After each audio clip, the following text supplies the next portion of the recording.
আর রাসেল আর কথা না বলে সেখান থেকে চলে যায়। ও জানে কথা বলেও কোনো লাভ নেই। এভাবেই কেটে যায় অনেকগুলো দিন। যতই দিন যাচ্ছে ততই যেন শিখার অত্যাচার বেশি হতে লাগে। আমার কাপড়গুলোকে পরিষ্কার করে শুকিয়ে রাখ। এত কাপড় আমি একা ধুতো করতে পারবো কিভাবে? শিখা রাসেলের কথা শুনে রাগে ঠাস ঠাস করে একটা থাপ্পড় লাগিয়ে দেয়। ছোট লোকের বাচ্চা, তোর এত বড় সাহস আমার মুখে মুখে কথা বলিস? কাজের লোক, কাজ পারিস না তো কাজ করতে আসিস কেন? হুম? কাজ তো করি, তাই বলে এতগুলা কাপড় একসাথে ধৌত করতে হবে? তোর কি মায়ের খেতে আবার শখ জেগেছে নাকি? সেটা আগে বল। রাসেল আর কিছু না বলে কাপড়গুলো নিয়ে যায়। কিছু সময় পরে শিখার মাও অনেকগুলো কাপড় দিয়ে যায়। আমি যে একটা রক্তে মাংসে গড়া মানুষ সেটা মনে হয় এরা মনেই করে না।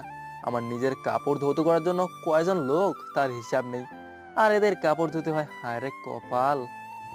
রাসেলের কপালে হালকা থাপ্পড় দিয়ে উপরের কথাগুলো বলে। কাজ শেষ করে রাসেল রোদ্রে কাপড় চোপড় দিয়ে একটু ফ্রেশ হয়ে বিছানায় মাত্র শুয়েছে, অমনি শিখা আসে। এই যা তো, আমার জন্য কয়েকটা আইসক্রিম কিনে নিয়ে আয়। তবে যদি একটাও আইসক্রিম গলে যায় তাহলে কিন্তু তোর খবর আছে। মাত্র এত এত কাপড় ধুয়ে একটু রেস্ট করার জন্য এসে শুয়ে পড়লাম, সেটাও আমার কপালে নেই। হেই, তুই ভিড় করে কি বলিস? হুম? মনে তো হচ্ছে আমাকে মনে মনে ইচ্ছে মতো গালিগালাজ করতেছিস। আরে কি যে বলেন না, আপনাকে কি আমি বকা দিতে পারি? হাজার হলেও আপনি আমার একটা মাত্র দজ্জাল বউ। হেই, কি যেন বলি? আবার একটু বলতো। আমার কানে আমেরিকা গিয়েছিল তাই শুনতে পাইছি। কিছু না ম্যাডাম, আর আমি সর্বোচ্চ খেয়াল করেই কাজটা করব। আপনার এটা নিয়ে কোনো চিন্তা করতে হবে না। যান গিয়ে নাক ডেকে তেল দিয়ে ঘুমান। রাসেলের কথা শুনে এদিকে শিখার একটু হাসি পায়, অন্যদিকে এমনিতে রাগ দেখানোর জন্য রাসেলকে ডাকে, কিন্তু ওকে পায় কে? ও তো কথাটা বলেই চলে গেছে। রাসেল বাজারে চলে আসে, আর রাসেল মনে মনে ভাবে, এখন যেহেতু বাইরে চলে এসেছি বা আশেপাশে পরিচিত কেউ নেই, তাই বাসাতে ফোন দিয়ে একটু কথা বলি। এমনিতেই কয়েকদিন হলো শিকার প্যারা সহ্য করতে করতে বাড়ির কথা ভুলেই গেছি। রাসেল ওর বাসায় ফোন দেয়, কল হচ্ছে। বাবা, আজকে তাহলে আমাদের কথা তোর মনে পড়লো? আমি তো ভেবেছি বউ পেয়ে আমাদের ভুলেই গেছিস। আম্মু, এটা তো তুমি ভাববেই। তোমরা তো আমাকে কুমড়ের কাছে বাগিয়ে দিচ্ছ, এখন যে খেয়ে শেষ করে দেবে টেরও পাইবা না। বাবারে, আমি জানি তোর ওখানে অনেক কষ্ট হচ্ছে, তুই চলে আয়, আমার বৌমা লাগবে না। কি বলো মা? আমি ছেলে হয়ে তোমার একটা ইচ্ছে পূরণ করব না? আমার জীবন দিয়ে হলেও তোমার ইচ্ছে পূরণ করবই। শিখাকে তোমাদের আদর্শ বউ করেই তোমাদের কোলে ফিরে যাব। হুম, আর শোন, কোনো চিন্তা করিস না, যখন যা লাগে বলিস, না খেয়ে যেন থাকোস না। মা, বাড়ির কাজের লোক আমি, তাহলে কি আর না খেয়ে থাকা যায়? হাজার হলেও একমাত্র কাজের লোক হয়ে চৌধুরী বাড়ির ঘর জামাই, আমার জন্য আদর তো একটু বেশিই থাকবে। তবে পান্তা ভাত আর কাঁচামরিচ আমাকে ছাড়ে না। চৌধুরী বাড়ির ঘর জামাই হয়ে পান্তা ভাত খাস? আচ্ছা বাবা, ভালো থাকিস, আর ফোন দিয়ে একটু খোঁজ খবর রাখিস কেমন? ওকে মা, আমি সুযোগ পেলেই ফোন করব, কোনো চিন্তা করিও না। রাসেল ফোন কেটে দিয়ে আইসক্রিমের দোকানে গিয়ে ভালো ভালো ব্র্যান্ডের অনেকগুলো আইসক্রিম, চকলেট, ফুচকা, ঝালমুড়ি নিয়ে ধীরে ধীরে বাসায় চলে আসে। রুমে এসেই দেখতে পায় শিখা হিয়াকে পড়াচ্ছে। ম্যাডাম, এই নিন, আপনার পছন্দের সবকিছু এখানে আছে। রাসেলের কথা শুনে শিখা পিছনে ফিরেই ঠাস ঠাস করে চর বসিয়ে দেয় রাসেলের গালে। এত সময় লাগে সামান্য কয়েকটা জিনিস আনতে? নাকি কোথাও আড্ডা দিতে গিয়েছিলি? সরি ম্যাডাম, আসলে রাস্তাঘাটের যেই অবস্থা তাই এমনটা হয়েছে। শিখা সবগুলো জিনিস খুলেই তো অবাক, কেননা ও যেই টাকা দিছে তার থেকে অনেক বেশি নিয়ে এসেছে। কি রে, আমি তোকে যেই টাকা দিলাম তার থেকে তো এখানে অনেক বেশি টাকার জিনিস। তুই টাকা পেলি কোথায়? নাকি চুরি করে এনেছিস? ম্যাডাম, চিন্তা করেন না, বউকে দরকার হলে শরীরে রক্ত বিক্রি করে খাওয়াবো, তবুও হারাম পয়সায় এক গ্লাস পানিও খাওয়াবো না।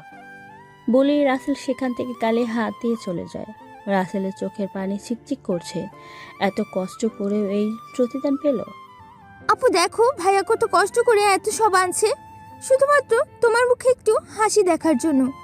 আর তুমি তার মনের মাঝে জ্বলে থাকা বাতিটাই চট দিয়ে বন্ধ করে দিলে। দেখ হিয়া, তুই এসবের কি বুঝিস? তুই তো মির্জাফর। রাসেল কিছু দিলে তোর কাছে ভালো, আবার রাহাত কিছু দিলেও ভালো। রাহাত ভাইয়া তো একদম ভালো না, আর দুলা ভাইয়ের কথা কি বলবো বলো? সারা পৃথিবী খুঁজেও তুমি দুলা ভাইয়ের মতো আর একটা ভালো মানুষ খুঁজে পাবে না। আগের জন্মে হয়তো তুমি ভালো কোনো কাজ করেছিলে, তার জন্য দুলা ভাইয়ের মতো এত সুন্দর মনের মানুষ একটা জীবনসঙ্গী পেয়েছো। আপু, কাছের মানুষকে ভালোবেসে আগলে রাখো, অবহেলায় হারিয়ে ফেলো না। শিখা হিয়ার এমন কথা শুনে হিয়ার গালে একটা ঠাস ঠাস করে চল লাগিয়ে দেয়। আপনারাই বলেন, হিয়া কি খারাপ কিছু বলেছে? ওর মাঝেও তো বিবেক আছে, তাই কথাগুলো বলতে পেরেছে। কিন্তু যাকে বলেছে তার তো আর বিবেক নেই। শিখা জোরে জোরে বলে, তুই আমার সামনে আমার বয়ফ্রেন্ডকে খারাপ বলিস? তোর সাহস দিন দিন বেড়েই যাচ্ছে। হিয়া সেখান থেকে কাঁদতে কাঁদতে চলে যায় রুমে। একটু পরে শিখা হাতে করে আইসক্রিম, চকলেট ও সব কিছু নিয়ে হিয়ার রুমে আসে। ইস, আজকের আইসক্রিমের যে কতটা টেস্ট, না খেলে বুঝতামই না। আর তোর দোলা ভাই সত্যি খুব ভালো মানের জিনিস এনেছে, বলতেই হবে। আর ফুচকার কথা কি বলবো, মনে হয় নিজের হাতে বানিয়ে এনেছে। ইস, গন্ধ পেলেই জিভ দিয়ে পানি এসে যায়। ফুচকার কথা শুনেই তো হিয়া এক মুহূর্তেই দেরি না করে শিকার হাত থেকে কেড়ে নিয়ে খেতে শুরু করে। কি রে, তুই না বললি খাবি না, তাহলে এখন খাচ্ছিস কেন? আমার ভাইয়ারটা আমি খাচ্ছি, তোমারটা তো খাচ্ছি না। দুলা ভাইয়ের টাকার জিনিসের তোমার যেমন হক আছে, তেমনই আমি শালিকা হিসাবে আমারও হক আছে। হোরে বাবারে, ওই ফকিরের বাচ্চা তো তোকে লাভ ক্ষতির হিসেব শিখিয়ে ওর দলে টেনে নিয়েছে দেখছি। আপু, কিছু মানুষ আছে না, বাজারে ফল কিনতে গিয়ে বাইরের চেহারা দেখেই কিনে আনে, কোনো প্রকার ভেজাল আছে কিনা সেটা না দেখেই। তুমি হলে তেমন ভেজাল মুক্ত ফল কাছে রেখে ভেজালযুক্ত ফলের গোডাউন নিয়ে পড়ে আছো। হোরে বাবারে বাবা, এটা কি যুক্তি দেখিয়ে দিলি? আমি ভালো মানুষকে রেখে খারাপ মানুষকে পছন্দ করি? আমার মনে হয় না সেটা বলার অপেক্ষা রাখে। আর আমার গাল ব্যথা হয়ে গেছে, তাই আর চর খাওয়ার জন্য কিছু বলতে চাই না। বলে ওয়াশরুমে চলে যায়। এদিকে শিখা হিয়ার কথা শুনে হাসতে হাসতে সেখান থেকে যেই না দরজা দিয়ে বের হতে যাবে, অমনি ঠাস ঠাস। কি ভেবেছেন পড়ে গেছে? আরে না, শিখার হিরো ধরে নিয়েছে। আসলে শিখা যখন বের হচ্ছিল তখনই রাসেল ভেতরে ঢুকতে যায়। এই জন্যই এমন কাণ্ড ঘটে। শিখা তো মনে করছে পড়ে গিয়ে ওর কোমরটা ভেঙেই গেছে। শিখা চোখ বন্ধ করে আছে। রাসেল তো শিখার মুখের দিকে তাকিয়ে আছে, যেন আসমানের চাঁদ ওর হাতের বাহু ধরে। কি মায়া ভরা রূপ, মন করা বাঁকা ঠোঁট, পাগল করা হরিণীর চোখ, উফ, ভাবতেই কেমন লাগে। এদিকে শিখা চোখ খুলেই দেখতে পায় রাসেল ওকে ওইভাবে ধরে রেখেছে। ছাড়ার জন্য অনেক চেষ্টা করেও পাচ্ছে না, কেননা রাসেল তো এক ধ্যানে ওর দিকে তাকিয়ে আছে। অবশেষে শিখা রাসেলের থেকে ছুটকারা পায়। ঠাস ঠাস করে 4টা থাপ্পড় বসিয়ে দেয়, জোর গলায় বলে, ফকিরের বাচ্চা, তোর সাহস কি করে হয় আমাকে ধাক্কা দিয়ে ফেলে দেওয়ার, আবার এভাবে জড়িয়ে ধরার? রাসেল গালে হাত দিয়ে দাঁড়িয়ে আছে। চরটা এতই জোরে ছিল যে ঠোঁট কেটে রক্ত বেরোচ্ছে। আমি দেখতে পাইনি, আর না ধরলে এতক্ষণে হাসপাতালে ভর্তি থাকতে। কোমর ভেঙেছে বলে কথা। বলেই সেখান থেকে চলে যায় রাসেল। শিখা ভাবতেছে, আসলেই তো ও ঠিক কথা বলেছে। আর আমারই তো দেখে রুম থেকে বের হওয়া উচিত ছিল, শুধু ওর গায়ের উপর এমন অত্যাচার করলাম। ইস, ঠোঁট কেটে রক্ত বের হচ্ছে। ধ্যাত, আমি এই ফকিরের কথা কেন ভাবছি? আমি তো ভাববো রাহাতের কথা। এই রে, এই খ্যাতের সাথে মারামারি করতে করতে রাহাতের কথাই তো মনে নেই। ইস, আমার পাগলটা মনে হয় খুব রাগ করেছে। দেখি একটু ফোন করে। শিখা ফোনটা হাতে নিয়ে রাহাতের নাম্বারে কল দেয়। কয়েকবার রিং হওয়ার পরে রাহাত কল রিসিভ করে। আমার কথা বুঝি তোমার একবারের জন্য মনে পড়ে না? কি যে বলো না, তোমার কথা আমার মনে কেন পড়বে না? তুমি ছাড়া কে আছে আমার? তুমি তোমার বেঁচে থাকার একমাত্র উৎস। সেটাই যদি ভাবতে, তাহলে আজকে 2 দিন হলো আমি কল দিতে পারিনি। কিন্তু তুমিও তো একবারের জন্য কল দিয়ে জানতে চাওনি আমি কেমন আছি। আর তুমি তো জানো আমি ব্যবসা নিয়ে কতটা চিন্তায় থাকি, আর আমি জানি তুমি সব সময় ভালো থাকো। হুম, সেটা তো জানবেই, জানো যে তুমি আমার। তা কি করতেছো সোনা? এই তো সোনা, দুধ খাচ্ছি। হোয়াট? কি বলছো এসব? অসভ্য। আরে পাগলি, আমি গরুর খাঁটি দুধ খাচ্ছি শরীরে পুষ্টি বাড়ানোর জন্য। তাই বলো, আমি আরো কত কি ভাবলাম। সেটা তো ভাববেই। আর তোমার ওই কাজের লোক বরের থেকে মুক্তি কবে নিচ্ছ? খুব শীঘ্রই আমি ওর থেকে মুক্তি নিয়ে তোমার কাছে চলে আসবো বাবু। তাড়াতাড়ি আসো বাবু, তোমাকে ছাড়া আমার থাকতে ভালো লাগে না। এইভাবে আরও অনেক কথা বলে শিখা ও রাহাত। ওদিকে রাসেল কাজ শেষ করতে থাকে। দেখতে দেখতে চলে যায় কিছুদিন। একদিন বিকালে ভাইয়া চলো না, আজকে আমাদের একটু ঘুরে আনবে কোথাও থেকে। কতদিন হলো কোথাও ঘুরতে যাই না। আমার কোনো আপত্তি নেই, তবে তোমার আপু যদি চায় আমাদের সাথে যেতে পারে। আপু তুমি কি ঘুরতে যাবে আমাদের সাথে? আমরা কিন্তু ঘুরতে যাচ্ছি। রাসেল যখন কথাটা বলছিল তখনই শিখা নিচে নামছিল, আর হিয়া শিখাকে উপরের কথাগুলো বলে। কি বলছিস? এই ফকিরের সাথে যাব ঘুরতে? সবাই দেখে কি বলবে? আপু এটা কিন্তু বেশি হয়ে যাচ্ছে। একদিন এই ফকিরের জন্যই কাঁদতে হবে দেখিস। সেদিন চোখের পানি আর নাকের পানি এক করেও কুলকিনারা খুঁজে পাবি না। হাসালি রে, এই শিখা চৌধুরী কান্না করবে, তা আবার ওর মতো একটা ছোট লোকের জন্য? হিয়া তুমি থামো, বড়দের সাথে কেউ এইভাবে কথা বলে? দেখিস আপু, ভাইয়াকে দেখে একটু মানুষকে সম্মান করতে শেখ, কাজে লাগবে।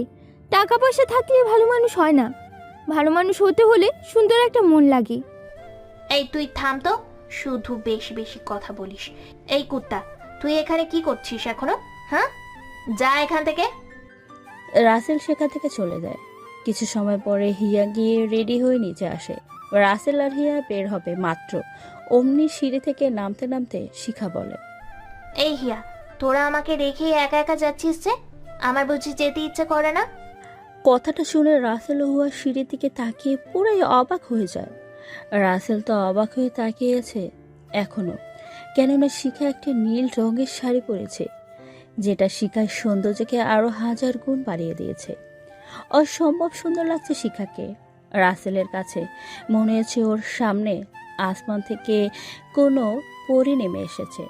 রাসেল হাঁ করে তাকিয়ে আছে। এইদিকে রাসেলের এই অবস্থা দেখে হিয়া মুচকি মুচকি হাসতেছে, আর শিখা রাগে ফুলতেছে, যেটা হিয়া বুঝতে পারে। তখন তো এত করে বললাম, কিন্তু তুমি তো বললে যাবে না, তাহলে এখন আবার যাবে বলছো কেন? এই ছোট লোকের সাথে কোথায় যাব ভাবতেই কেমন লাগে।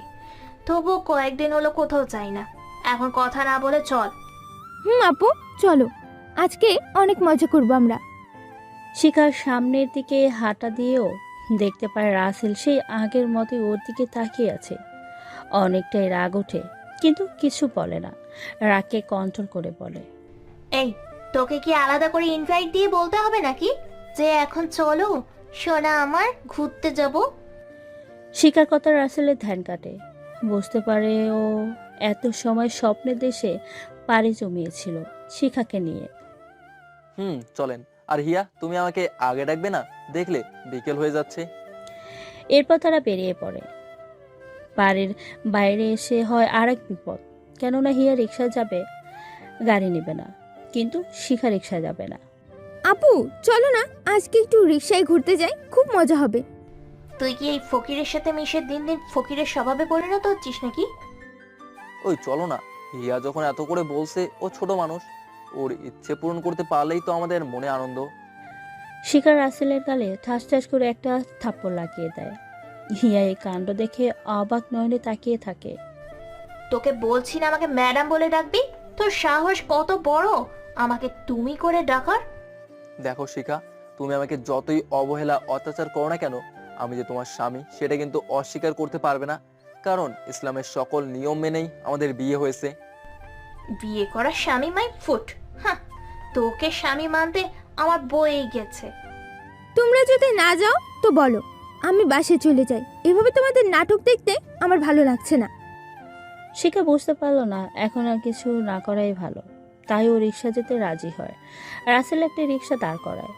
যখনই রাসেল রিক্সাতে উঠতে যাবে তখন শিখা রাসেলকে বলে, এই তুই রিক্সায় উঠছিস মানে?